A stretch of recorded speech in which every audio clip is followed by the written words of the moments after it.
Bienvenue dans le débat. Il est consacré à la Syrie, 3 mois après la chute de Bachar al-Assad. À Damas, le président de la transition syrienne, Ahmed al-Sharai, a organisé une conférence du dialogue national et appelé à préserver l'unité et la souveraineté de la République syrienne.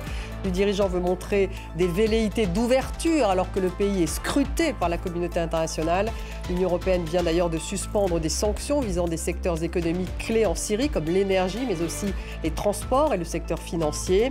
Hier, l'armée israélienne a mené des frappes aériennes visant des sites militaires, frappes qui ont fait au moins 2 morts dans la banlieue de Damas. Alors on va revenir sur la conférence du dialogue national. Est-elle un premier test pour Ahmed al-Sharai? À quoi va ressembler la nouvelle Syrie? Quel sera le système à l'intérieur? Quelles relations avec les puissances internationales, l'Europe ou encore les puissances régionales comme la Turquie? La Syrie est-elle sur la bonne voie? Des questions que nous allons poser à nos invités. J'ai le plaisir d'avoir à mes côtés Agnès Levallois. Bonsoir. Merci d'être là, vice-présidente de l'IREMO. Bienvenue. En face de vous, nous avons Mohamed Nour Ayed. Bonsoir. Bonsoir. Vous êtes écrivain, poète et conférencier franco-syrien, réfugié en France en 2014 et vous avez grandi à Alep. Ça. C'est ça. Merci d'être avec nous ce soir. David Rigouleros est avec nous ce soir. Bonsoir. Rédacteur en chef de la revue Orient Stratégique. Et également ce soir Jean-Pierre Perrin. Bonsoir. Bienvenue, journaliste, ancien grand reporter de Libération Proche et Moyen-Orient, auteur de La mort est ma servante. C'est un livre sur la révolution syrienne qui a été publié chez Fayard.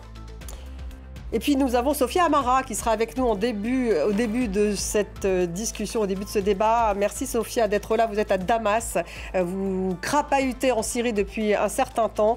On va revenir vers vous juste après avoir fait un point en images avec Ludivine Blazy et Lucas de Villepin.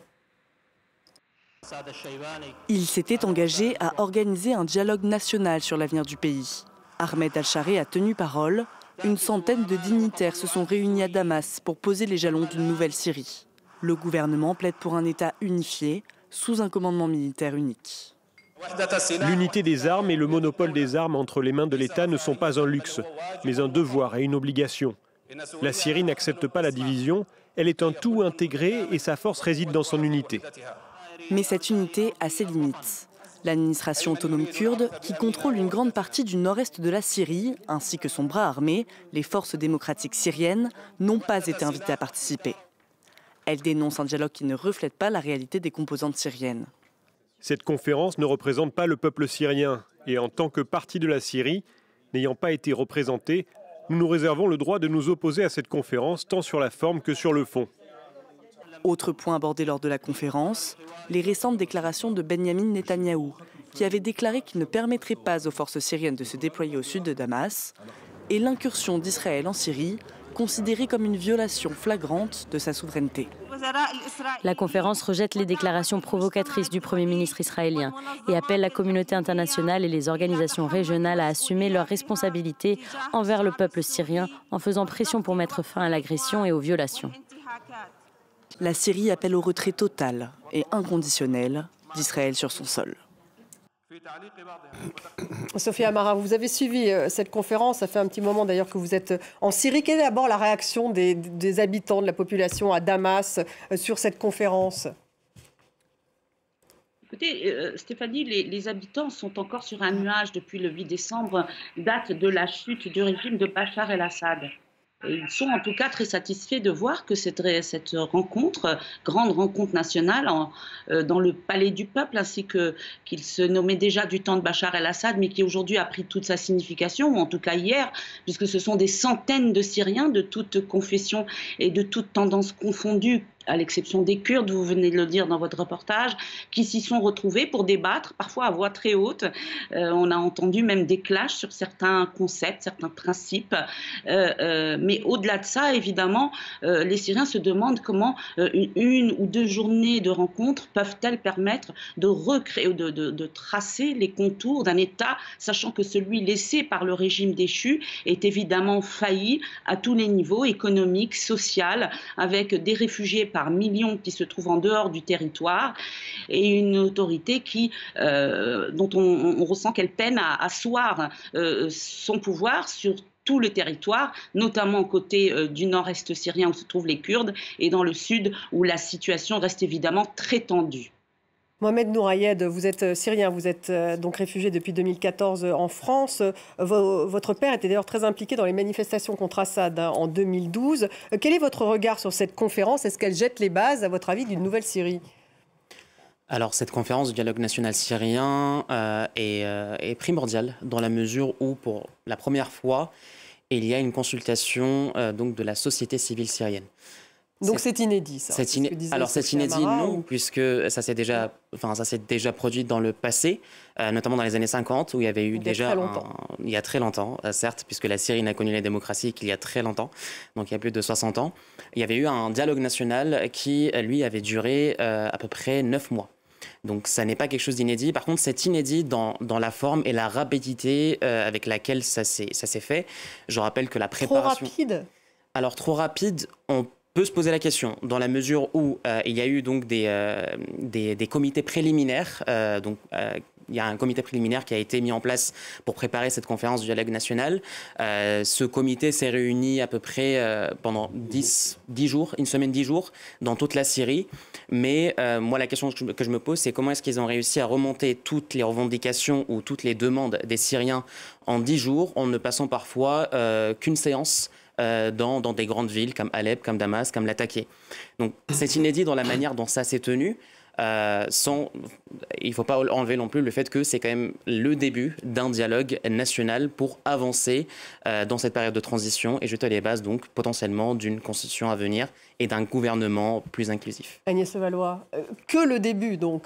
Que le début. Oui, on voit bien que c'est quand même une première étape qui a été mise en place par cette conférence. Il y avait une forte pression pour qu'elle se tienne, puisqu'il y avait eu des propos selon lesquels elle serait retardée. Et là, tout de suite, il y avait eu vraiment un soulèvement, beaucoup de critiques, en craignant justement que ce nouveau pouvoir ne respecte pas ses engagements.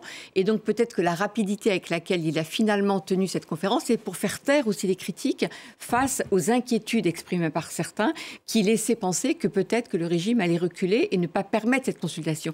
En fait, il est coincé. D'une certaine façon, il faut lui laisser le temps d'organiser les choses pour que les bases soient solides. Et en même temps, il y a une telle urgence et la volonté de la communauté internationale et d'un certain nombre aussi de Syriens et de Syriennes que les choses aillent vite. Donc, il est dans cette contrainte, ce nouveau gouvernement, de donner satisfaction et de vraiment donner des signes aux uns ou aux autres pour dire, voyez, on est de bonne composition et on veut surtout, c'est le maître mot, être inclusif. Alors justement, c'est la question, David Rigoulet-Rose, puisque en fait, d'abord on dit que les leaders syndicaux n'étaient pas représentés, et puis les FDS, donc les forces démocratiques syriennes, le bras armé de l'administration autonome kurde du Nord, eux, n'étaient pas invités. Oui, c'est le gros problème. On peut encore dire que c'est inclusif, malgré cela. Oui, non, mais ça l'est. Il y a un souci, effectivement, d'élargir et de prendre en compte un certain nombre de différences qui sont le propre de la société syrienne. C'est vrai qu'il y a les modalités sur la rapidité de l'organisation, notamment le fait que les gens aient été prévenus très tard. 48 heures avant, soulève des questions. Mais le vrai problème, c'est les Kurdes, effectivement, parce que c'est un enjeu central dans le cadre justement de l'organisation de la société syrienne post-Bachar. Et là, on voit... Pourquoi n'ont-ils pas été invités? C'est le problème aussi en arrière-plan de l'influence de la Turquie qui est posée. Parce qu'évidemment, la Turquie a un rôle, elle a eu un rôle dans le renversement, et puis elle a un rôle parce qu'auprès des nouvelles autorités. Et donc c'est vrai que ça soulève des questions, parce que Ahmed al-Shara a dit de toute façon qu'il avait l'intention de négocier avec justement les Kurdes, que les Kurdes ne voulaient pas une fédération, donc ils étaient prêts à rentrer dans un cadre national, mais il y a des tensions qui sont sous-jacentes effectivement, avec des interrogations sur le rôle turc. Je vous fais réagir dans un instant, Jean-Pierre Perrin. Je retrouve Sophia Amara avant qu'elle disparaisse. Un mot justement sur le côté inclusif ou pas de cette conférence, Sophia.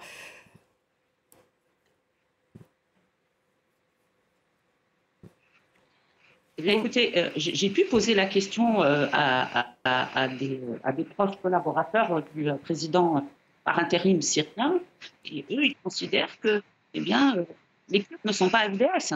Les Kurdes font partie de la population syrienne, bien évidemment, mais qu'il y a une volonté chez les FDS, non pas de faire sécession, mais d'avoir un statut qui position avec la volonté de la nouvelle direction de reconstruire un État qui aille du nord au sud, de l'est à l'ouest.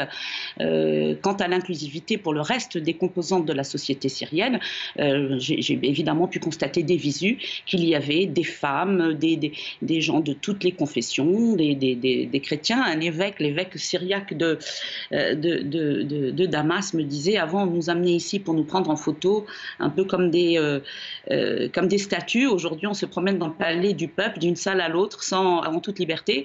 Donc oui, mais au-delà des symboles, il faut voir à quel point toutes ces composantes vont participer au nouveau gouvernement qui devrait bientôt et vont avoir un rôle effectif dans la société et dans la vie politique de ce nouvel État syrien en construction.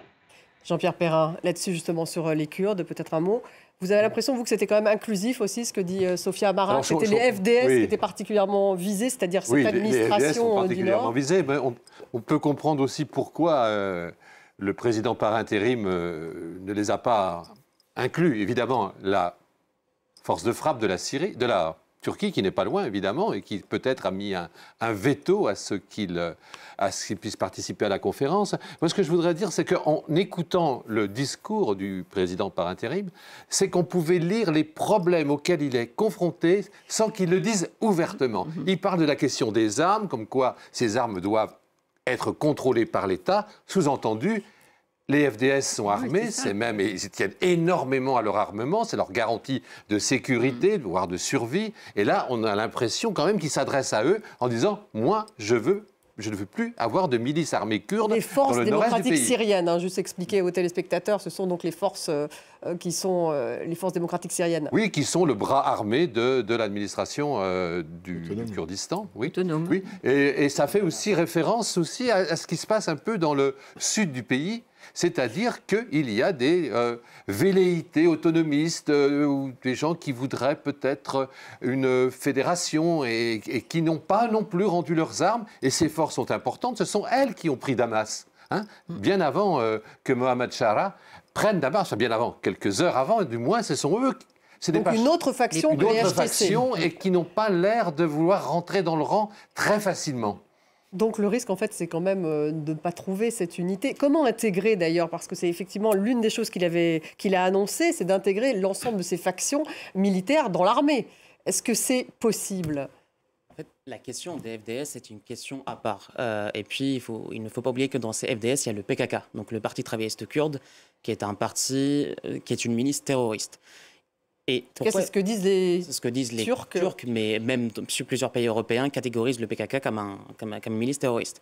Maintenant, pour revenir sur la question des FDS, comment inviter une milice armée qui, depuis la chute de Bachar al-Assad et même pendant la bataille, a combattu cette offensive, notamment à l'aéroport d'Alep, et qui, depuis la chute d'Assad, ne cesse de commettre des attentats dans certaines villes syriennes. Je parle par exemple de Manbij, dans la banlieue d'Alep, où ils ont fait sauter plusieurs voitures piégées, dont 2 devant un hôpital, tuant donc des civils. Lorsqu'on sait qu'ils sont encore... Donc vous dites que c'est justifié, vous ? Bien évidemment que c'est justifié. C'est justifié de ne pas inviter les FDS. Par contre, le Conseil national kurde, donc le Conseil national des Kurdes de Syrie, à mon sens, devait être invité en tant que représentant de la société civile kurde. Je peux tout à fait entendre qu'on n'invite pas des factions armées, puisque de fait, ces factions sont en dehors de l'autorité de l'État et contestent le monopole de la violence légitime. Mais en revanche, ne pas inviter les Kurdes, qui sont une partie intégrante de la nation syrienne, c'est en fait laisser libre cours à tous ces séparatistes et tous ces extrémistes qui ne rêvent que de diviser la Syrie. Donc le premier défi, c'est quand même cette unification du pays, Agnès Le Gaulois, avec déjà effectivement essayer de faire en sorte d'intégrer toutes ces milices dans une armée régulière. Oui, parce que le résultat de la guerre en Syrie, quand même, c'était une fragmentation du pays, une fragmentation extrêmement importante, avec un pouvoir de Damas qui contrôlait une partie du territoire, mais en laissant complètement le nord-est entre les mains des Kurdes en particulier. Et donc, on voit bien que le défi numéro 1, c'est de réunifier effectivement le pays, et surtout de faire en sorte que toutes les milices acceptent d'être sous l'autorité de l'armée syrienne. Et c'est ça l'objectif de chaleur. Donc on peut tout à fait comprendre. Pour l'instant, on n'y est pas du tout. Non, on n'y est pas. Pour l'instant, nous ne sommes pas. Et c'est pour ça que le fait que les FDS ne soient pas invités, c'était légitime. Maintenant, effectivement, il convient de faire une distinction entre la milice militaire et puis la composante politique qui, elle, pourrait être associée. Mais cette histoire des Kurdes est une histoire ancienne. Elle ne date pas de la révolution syrienne. Et donc, elle est très révélatrice, me semble-t-il, de la place particulière des Kurdes dans la société syrienne, au sein de l'État syrien, même du temps des Assad. Et ça se prolonge. Et donc, c'est cette question maintenant qui est posée aux nouvelles autorités. Comment peuvent-elles gérer cette question politique, parce que c'est une question aussi politique. Question politique, ça veut dire aussi gérer un certain nombre de libertés publiques. Et puis, David Rigoulet-Rose, un pays, on ne sait pas, a priori, on ne parle pas de démocratie, ou peut-être, en tout cas, respect des libertés. Ça, ils en ont parlé, d'ailleurs, pendant cette conférence. Oui, comment le garantir ? C'est l'autre versant par rapport à l'inclusivité, justement, ethno-confessionnelle. C'est la question des libertés civiles et individuelles. Évidemment que c'est un enjeu central. Et d'ailleurs, ça rentre dans la conditionnalité de la levée des sanctions en permanence.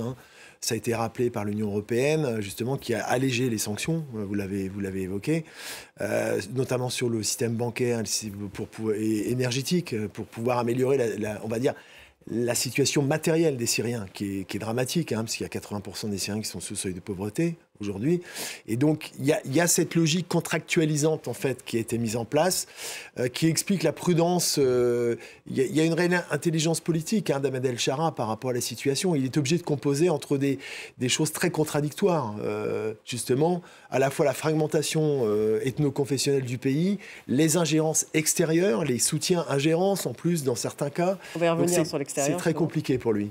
Un mot, Sophia Amara, justement encore sur une future Syrie. On voit effectivement qu'il y a une pression internationale très forte pour qu'il y ait un respect des libertés. Est-ce qu'on en sait un peu plus ? Est-ce qu'il y avait une sorte de feuille de route lors de cette conférence sur le futur régime syrien ?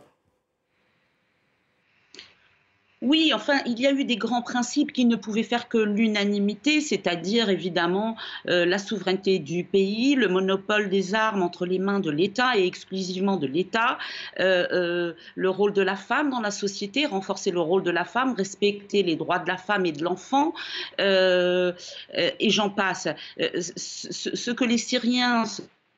ceux qui sont critiques en tout cas se demandent, c'est comment ça va être mis en place et combien de temps cela va prendre, sachant que de toute façon il y aura un gouvernement qui va être formé, mais à quand des élections, à quand cette constitution tant attendue, parce qu'à chaque fois que l'on parle avec la présidence, la réponse est, et qu'on pose des questions sur à quoi va ressembler ce nouvel État syrien, la réponse est à chaque fois, il faut attendre la Constitution, comme si il y avait besoin d'attendre des textes pour être d'accord sur le principal, à savoir les libertés, le multipartisme. J'ai entendu par exemple hier dans un des ateliers des Syriens discuter assez bruyamment. Certains étaient pour le multipartisme, d'autres tout à fait librement disaient que le peuple syrien n'était pas prêt, trop de partis, ça crée des problèmes. Ils ont même donné l'exemple du Liban où il y a presque plus de partis selon eux que de citoyens. Enfin, toujours est-il que d'autres qui justement voulaient changer même le nom du pays, ne voulait plus donner le nom de République arabe syrienne, mais de Syrie, justement par respect pour les Kurdes qui, eux, ne sont pas arabes. Donc, sur les grands principes, on est d'accord. Sur certaines petites... il y a des détails qui ne rassemblent pas tout le monde. Et surtout, la question, c'est comment et quand tout cela va-t-il se mettre en place. Et c'est seulement à ce moment-là qu'on pourra savoir à quoi ressemble la nouvelle Syrie, si elle sera libre et si elle inclura tout le monde après tant d'années de guerre et de destruction. Jean-Pierre Perrin, donc cet agenda, il n'est vraiment pas fixé pour l'instant, en tout cas. Non, mais c'est quand même si... il n'y a que 3 mois, quand même. Oui. Depuis la chute du régime. 3 mois, c'est pas beaucoup au regard des 20 ans de règne de Bachar et puis des quelques dizaines d'années aussi de son... Exactement. Donc, c'est quelque chose quand même... Moi, je peux dire simplement cette remarque. La plupart des gens qui ont participé aujourd'hui à cette conférence, eh bien, du temps de Bachar et du temps d'Hafez, ils auraient été en prison. Oui. Donc on a quand même une ouverture de la parole. Et cette ouverture de la parole, elle est importante parce que... Ça fait 3 mois qu'on le dit, ça. Comment ? Ça fait 3 mois qu'on le dit, oui, Jean-Pierre Perrin. D'ailleurs, elle me dit qu'il y a encore un enthousiasme. Mais là, c'est public, si vous voulez. Ça, c'est une différence quand même. Donc tout le monde a pu les écouter, les voir, ce qui aurait été inimaginable avant. Venant aussi de la part d'Ahmed al-Shara, vu son itinéraire, vu d'où il est parti, vu ses accointances avec l'État islamique et Al-Qaïda, maintenant qu'il en soit arrivé là, je crois qu'il y a quelque chose qui est assez étonnant, assez surprenant. Moi, je suis un peu étonné quand même. Ça veut pas dire que demain, les choses ne seront pas plus difficiles et compliquées, mais au moins, il a quasiment fait un sans faute depuis qu'il a pris les rênes de la Syrie. Mohamed Nourayed, vous êtes d'accord avec ça ? Comment vous sentez la situation qui se présente là ? Parce que vous le connaissiez bien, vous, Ahmed al-Shara, quand il était à la tête des HTC. Enfin, c'est un islamiste. Il n'a pas vraiment d'expérience de gouvernement en dehors d'Idlib. Comment vous voyez les choses ? Alors, je le connais. Non, je ne le connais pas. Enfin, je veux dire, vous connaissez. Ça, c'est certain. Pas personnellement, alors, mais enfin. Pas personnellement, ça c'est sûr. Alors, comment est-ce que je vois les choses ? Je vois les choses de manière optimiste en tant que Syrien, en tant que personne qui a subi la dictature des Assad et qui voit ce régime tomber, sachant que mes parents n'ont connu que ce régime et beaucoup de Syriens n'ont connu que ce régime. Donc en fait, le fait qu'on soit ici à parler de l'avenir de la Syrie, c'était inenvisageable il y a 3 mois. Donc oui, il y a de l'espoir, oui, il y a des choses à faire. Mais sur le régime lui-même. Sur le régime lui-même, je trouve que en fait, l'optimisme tue parfois le débat ou alors l'empêche. Oui, la conférence du dialogue national syrien est un très bon début, mais sur la question de la transparence, il y a beaucoup de journalistes qui se sont fait refuser l'entrée pour couvrir cette conférence. Pourquoi ? Sur quelle base ? Pourquoi est-ce que le ministère de l'Information a refusé de donner des explications, et puis a dit que c'était la présidence qui décidait, puis finalement qu'il y avait trop de journalistes dans la salle. Donc il y a beaucoup de choses, il y a beaucoup de points d'ombre qui subsistent. Et puis, sur la question de l'inclusivité, j'aimerais bien qu'on insiste là-dessus. Je suis arabe sunnite syrien. Et je veux que la République s'appelle la République syrienne. Il n'y a pas seulement que les Arabes et les Kurdes, il y a aussi des Assyriens, des Chaldéens, des Araméens, des Turkmènes. Il y a une pluralité ethnique et religieuse en Syrie qui fait la richesse de notre pays. Et puis en parlant d'optimisme, il faut savoir que les Juifs syriens ont fait leur retour. Pour la première fois depuis 33 ans, une prière collective a eu lieu à la synagogue de Damas. Donc il y a un espoir immense au sein de la population qu'on est en train d'oublier en parlant uniquement de la scène politique. Et il y a aussi le fait que la Syrie commence à revivre, à respirer de nouveau. Et on marque trop d'impatience, on est trop impatients. Hein. Alors, l'impatience est légitime, mais en même temps... Nous, la communauté internationale... Si la Révolution française a pris 100 ans pour aboutir à une démocratie, je pense qu'on peut laisser à la Syrie au moins 1 année, voire 2, pour voir ce que ça peut donner. Le président syrien, en tout cas, a dit qu'il voulait s'affranchir des ingérences à l'extérieur. Hier, l'armée israélienne a mené des frappes aériennes qui ont visé des sites militaires, des frappes qui ont fait au moins 2 morts dans la banlieue de Damas. On va écouter Benyamin Netanyahou. Ça, c'était le 23 février. Nous exigeons la démilitarisation totale du sud de la Syrie, y compris les provinces de Kouneitra, Dera et Soueïda, des forces du nouveau régime. En Syrie, les forces de Tsahal resteront au sommet du Hermon et dans la zone tampon pour une durée indéterminée afin de protéger nos communautés et de prévenir toute menace. David Rigoulet-Rose, qu'est-ce qu'il veut exactement Benyamin Netanyahou quand il parle de la sécurité? Parce qu'en fait, ils ont éliminé l'ensemble de les milices chiites. Elles existent toujours en Syrie ou est-ce qu'elles ont toutes été éliminées? Et là, il s'agit de frapper sur ce qui pourrait constituer une armée trop puissante en Syrie? Il y a eu le renversement de Bachar al-Assad, c'est un changement de paradigme, incontestablement. C'est-à-dire que ça cassait le cordon ombilical qui reliait le Hezbollah à Téhéran via l'Irak. Ça, c'est une chose. Et du coup, il y a eu des déclarations d'Ahmed al-Shara qui sont intéressantes en disant, à ce moment-là, comme le régime est tombé, pourquoi continuez-vous à bombarder en Syrie? Et effectivement, l'argumentaire qui est donné, c'est de dire qu'ils veulent se sécuriser, notamment par rapport à la frontière avec le Golan, etc., en sachant que dans les représentations, l'ancien nom de Ahmed al-Shara, c'est Al-Golani, hein, donc sa famille étant supposée originaire du Golan.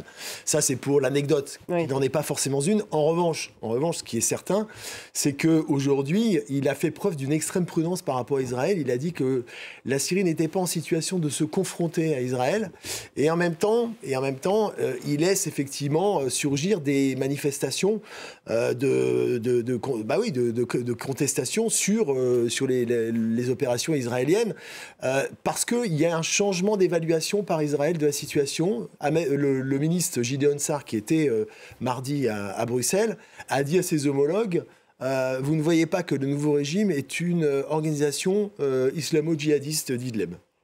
C'était pour montrer que, après la bonne surprise constituée par le renversement du régime de Bachar el-Assad, une nouvelle menace potentielle se matérialiserait du point de vue israélien à ses frontières. Et du coup, les participants à la déclaration finale de la conférence d'hier ont dénoncé, je cite, les déclarations provocatrices de Netanyahou. Voilà, on en est là, Agnès Levallois. Mais au-delà de ça, je pense que c'est un moyen pour Netanyahou aujourd'hui, dans la dynamique dans laquelle il est depuis le 7 octobre 2023, il est dans une action préventive, parce que ces attaques, en fait, n'ont aucune raison d'être. C'est une violation de la souveraineté d'un pays voisin, donc il n'y a quand même aucune raison. Et on voit bien que ce sont des frappes préventives pour dire au nouveau régime: nous sommes là et de toute façon, on vous a à l'œil et ne vous amusez pas à faire quoi que ce soit. Et n'oublions pas qu'Israël a profité de ce moment aussi pour s'installer. Non seulement il avait déjà annexé le Golan, mais pour aller au-delà et rentrer dans une zone qui est une zone sous contrôle des Nations Unies. Sur ce plateau du Golan.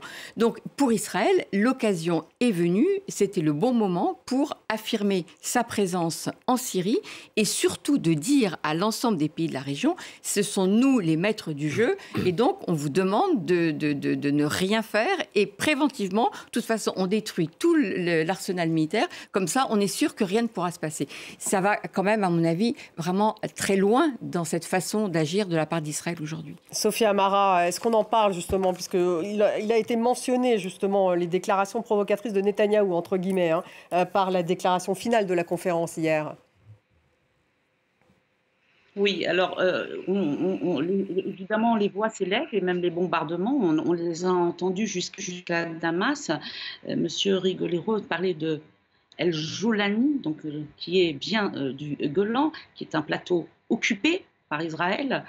Et les Syriens se demandent pourquoi. Est-ce que Israël, qui déjà occupe ce territoire depuis si longtemps sans que rien ne soit fait pour qu'il le restitue, eh bien, s'attaque à un pays qui, dès le début, depuis la chute de Bachar el-Assad, a dit: nous ne sommes pas en position, ni nous ne désirons pas nous confronter à Israël. Donc, dans cette logique, comme le disait votre invité, depuis le 7 octobre, Benyamin Netanyahou semble comme un cheval fou qui s'en prend à un pays qui est libéré après 54 ans de terreur des Assad père et fils, et les Syriens ne comprennent pas pourquoi aujourd'hui Israël s'en prend à eux, alors que de toute façon, dès la chute du régime, le jour même, d'ailleurs nous entrions dans Damas le 9 décembre et on voyait déjà les bombardements israéliens à l'œuvre pour se débarrasser de tous les sites militaires laissés par le régime de Bachar el-Assad. Aujourd'hui, que cherche Benyamin Netanyahou et pourquoi veut-il punir cette déclaration? On en est aujourd'hui, c'est ce que disent les Syriens et qu'ils critiquent très, très, très violemment, en disant: on n'a même pas le droit, dans une déclaration finale, de dénoncer cette attaque de la souveraineté, cette attaque israélienne qui s'en prend à la souveraineté de la Syrie, au-delà du territoire occupé dont on ne parle même pas.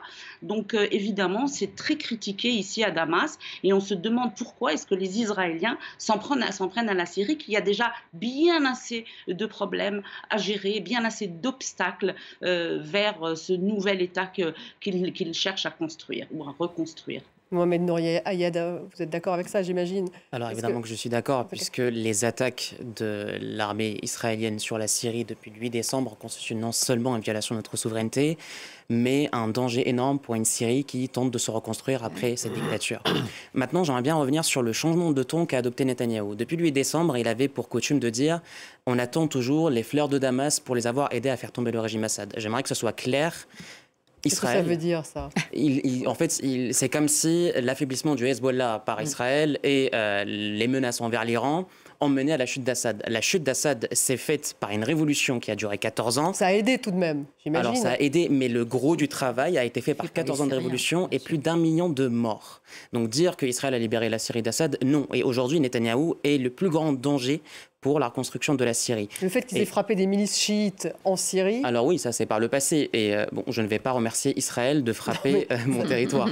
Et c'est vrai que Netanyahou était provocateur jusqu'à... Enfin voilà, dans la provocation on attend les fleurs. Puis d'un coup il a dit, finalement la chute d'Assad n'était pas vraiment voulue par Israël, ni n'est bénéfique pour Israël. Et lorsqu'on regarde les déclarations de son ministre de la Défense, on veut pacifier le sud de la Syrie pour ne pas en faire le sud du Liban. Mais il faut qu'Israël comprenne une chose, la souveraineté n'est pas le monopole d'Israël dans la région.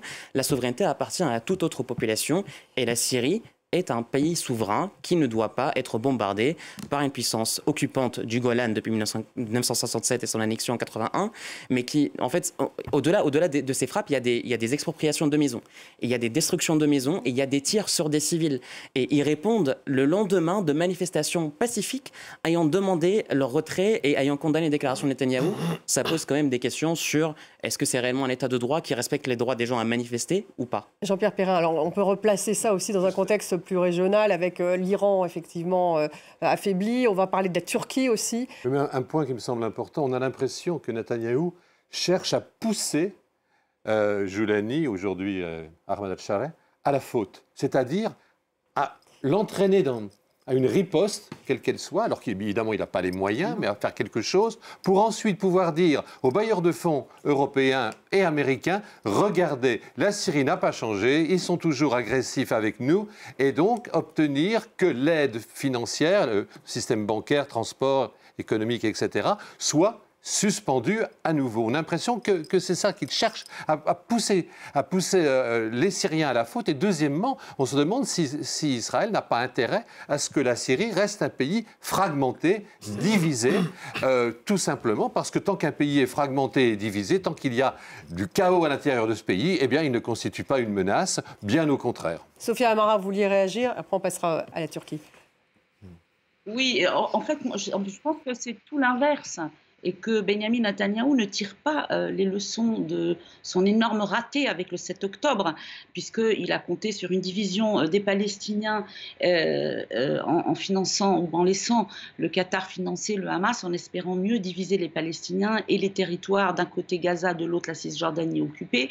Et nous avons eu le 7 octobre. Là encore, il s'imagine que de garder une Syrie fragmentée, là où je ne suis pas d'accord avec votre invité, c'est que Bachar el-Assad, lui et même son père, n'ont jamais été un danger pour Israël, bien au contraire. Et la chute de Bachar el-Assad, qui certes a été entre autres provoquée par la décapitation du Hezbollah libanais, principal soutien sur le terrain du régime assadien, eh bien aujourd'hui, en fait, le fait de garder ce pays fragmenté, ce n'est pas dans l'intérêt d'Israël.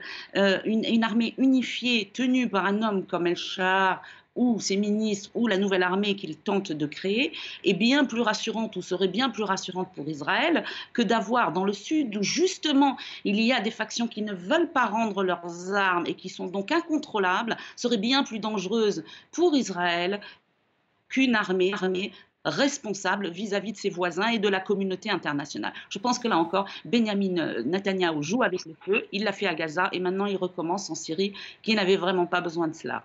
Alors, en fait, il veut, juste un mot, il veut impressionner tous ses voisins. L'idée, c'est de dire à tous ses voisins, d'abord les Palestiniens et ensuite aux Libanais, aux Syriens, c'est de dire, de toute façon, on n'est que dans un rapport de force, on est les plus forts et on fait absolument ce que l'on veut et on ne fait que des frappes préventives. Je crois que c'est vraiment ça l'objectif d'Israël, de tétaniser les sociétés et le pouvoir, et ce nouveau pouvoir en particulier. L'autre voisin de la Syrie, c'est la Turquie. Alors la Turquie, on a vu justement, est-il devenu le plus grand allié des Syriens, en tout cas Ahmed al-Shara qui est allé voir Erdogan il y a à peu près 3 semaines, et Erdogan qui en même temps, David Rigouleros, a massé des troupes à la frontière. Il y a un certain nombre de frappes. Est-ce qu'il poursuit d'ailleurs des opérations militaires? Là, les Kurdes disent que oui, qu'il y a une frappe turque qui a tué 12 Kurdes, selon les Kurdes, justement. Donc là aussi, il n'y a pas forcément une pacification totale au nord.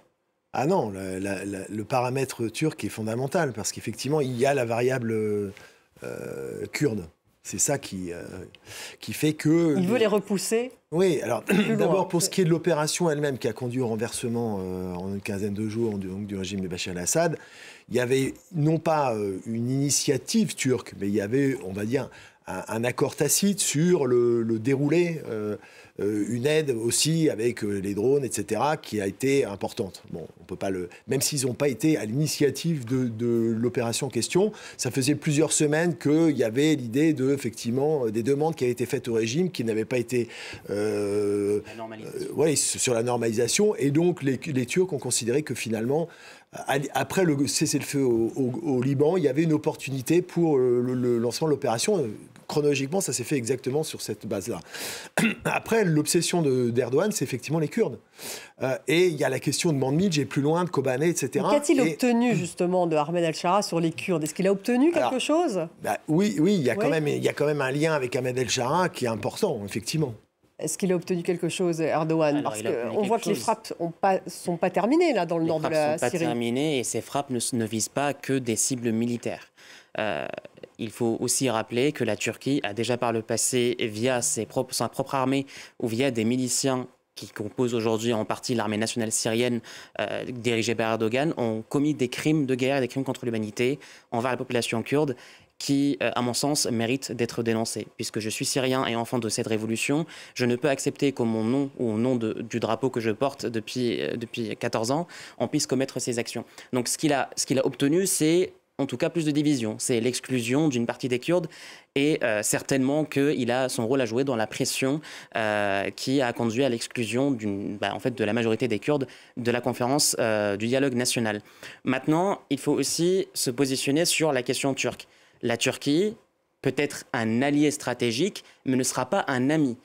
Puisque tous ceux qui disent que la Turquie a été un allié de la révolution syrienne, je pense que lorsqu'on sait que la Turquie a été derrière le financement d'Al-Qaïda et de Daesh pendant de très nombreuses années... Ils ont financé aussi le HTC. Ils ont financé HTC en grande partie. En tout cas, ils ont contribué à tuer la révolution syrienne modérée qui aspirait à un État civil et démocratique en soutenant des groupuscules armés qui ont également meurtri le peuple syrien. Donc aujourd'hui, Erdogan est à mon sens également un danger pour l'agenda démocratique syrien. Agnès Levallois, qui se présente effectivement comme un ami, il l'a reçu tout de même en grande pompe, Ahmed al-Shara, il y a quelques semaines. Erdogan, il veut tirer son épingle du jeu, j'imagine. Oui, bien sûr, il veut montrer que lui, il a toujours soutenu cette révolution parce qu'il a soutenu effectivement l'opposition, mais dès le début, je veux dire, dès 2011, lorsque Bachar el-Assad a refusé de suivre ses conseils au début du déclenchement de la révolution, eh bien, il s'est complètement détourné en soutenant l'opposition et avec toutes les dérives que l'on a vues ensuite, puisqu'évidemment, l'opposition qu'il soutenait n'est pas celle que nous avions envie de voir émerger. Donc, pour Erdogan, il est très important de garder la main, non seulement politiquement d'avoir une influence, mais toujours cette question qui est l'obsession des Turcs et la question kurde.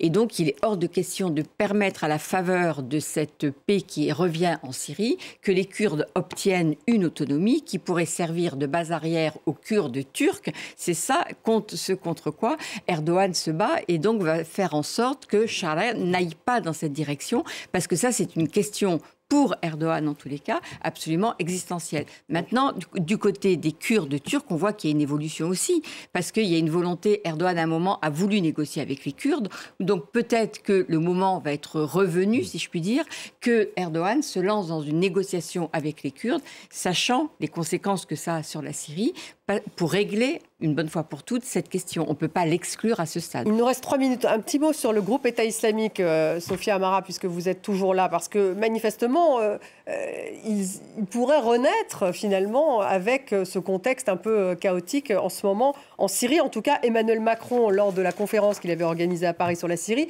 on avait fait une de ses priorités en disant qu'il faut effectivement faire très attention avec le groupe, avec Daesh en Syrie. Oui, il reste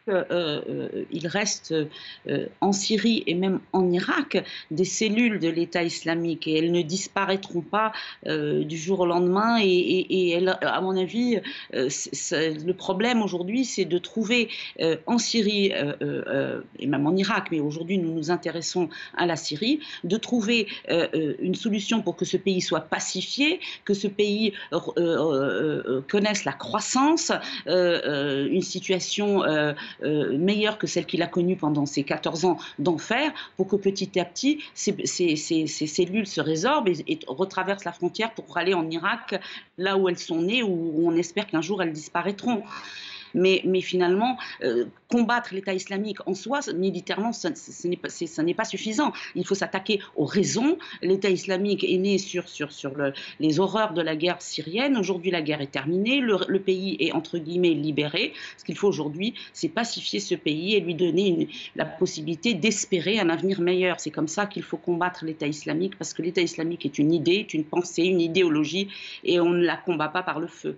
Jean-Pierre Perrin, mais il y a eu un certain nombre, une frappe au moins même de la coalition, du côté de la coalition, dont fait partie d'ailleurs la France, contre le groupe État islamique. Oui, bien sûr, l'État islamique est diminué, affaibli, mais perdure. Est-ce qu'il peut profiter de la situation, justement? Il va essayer, en tout cas. C'est évidemment une tactique évidente qui va essayer de profiter de la situation. Et justement, plus le pays sera fragmenté, plus le risque d'une résurgence de l'État islamique, mais aussi peut-être d'Al-Qaïda, sera à l'ordre du jour. Pour le moment, ce qui maintient l'État islamique loin d'une efficacité, celle qu'il avait avant, ce sont les Kurdes, justement. Alors, toute l'ambiguïté, il est là. Et qu'est-ce que vont faire les Européens? Qu'est-ce que vont faire les États-Unis? Est-ce qu'ils vont quitter leur base, une base importante? Une base américaine importante Oui, la plus importante, oui. Enfin, ça reste mesuré, hein, c'est quelques centaines d'hommes. Donc...